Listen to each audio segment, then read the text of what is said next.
Hello guys, આજે આપણે બનાવશું બરોડાની ફેમસ એવી સેવ ઉસળની આઈટમ. તમે જોઈ શકો ખૂબ જ ટેસ્ટી અને ટેંગી એવી સેવ ઉસળ આપણે બનાવ્યો છે. ઉનાળામાં તમને ખાવાનું તો મન થાય પણ બનાવવાની ઈચ્છા ન થાય તો તેના માટે બેસ્ટ ઓપ્શન છે. તો સફેદ વટાણા લઈ લીધા છે, ઓવરનાઇટ પલાળી દીધા છે, તો જો એકદમ ફૂલી ગયા છે તેને બાફી લેવાના છે. કુકરમાં નાખી દીધા છે, થોડું મીઠું નાખીને 5 વિસલ કરી લીધી છે. ત્યાર પછી 2 થી 3 ડુંગળી, 5 કળી લસણની, 1 આદુનો ટુકડો બધું ક્રશ કરી લેશું મિક્સર જારમાં. એક વાટકામાં કાઢીને તેમાં ટામેટાં નાખીશું. 3-4 ટામેટાં નાખીને તેને પણ ક્રશ કરી લેશું.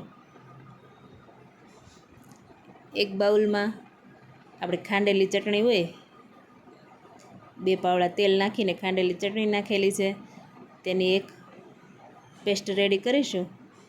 પછી આપણે એક બીજા વાસણમાં 2 થી 3 પાવડા તેલ મૂકેલું છે, તેમાં આપણે જે ડુંગળીનો મસાલો બનાવ્યો હતો તે એડ કરેલો છે. ધાણા જીરું, મીઠું, લાલ મરચું, 2 ચમચી લાલ મરચું નાખેલું છે. બધું સારી રીતે મિક્સ કરી લઈશું.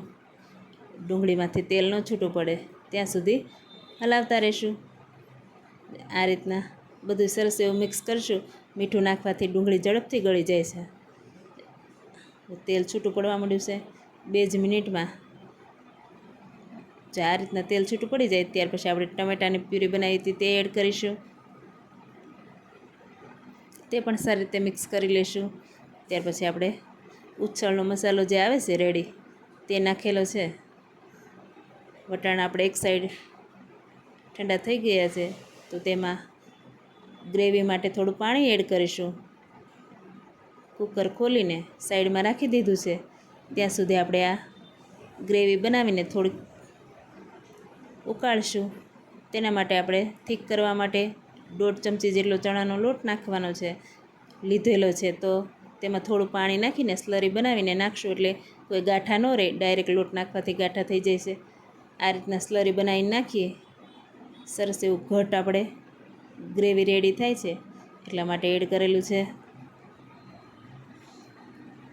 તમે જોઈ શકો છો 10 મિનિટ આપણે ઉકાળશું એટલે એકદમ ઘટ થઈ જશે ગ્રેવી. આ રીતના આપણે મીડિયમ ગેસે ઉકાળતું રહેવાનું છે. 10 મિનિટ થઈ જાય ત્યાર પછી આપણે જે સફેદ વટાણા બાફેલા છે તે એડ કરવાના છે. તેને પણ 10 મિનિટ રહેવા દઈશું. બધો ટેસ્ટ વટાણામાં આવી જાય ત્યાં સુધી આપણે ઉકાળશું. ઝીણા કટ કરેલા લીલા ધાણા એડ કરીશું. તમે જોઈ શકો છો એકદમ ઘટ એવી ગ્રેવી અને સરસ ઉકળીને રેડી થઈ ગયો છે આપણો ઉસળ. તેને આપણે સર્વ કરીશું. એક વાટકામાં આપણે ઉસળ લઈ લીધું છે, તેના ઉપર ગાર્નિશિંગ માટે થોડી લીલી ડુંગળી, સૂકી ડુંગળી અને આપણે સેવ તો નાખવાની જ છે, તો ગાંઠિયા આપણે નાખેલા છે.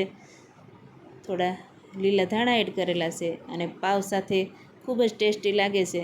થોડો મસાલો નાખશું. આપણે તરી બનાવી છે લાલ મરચાંની તે નાખશું. ખૂબ જ ટેસ્ટી લાગે છે.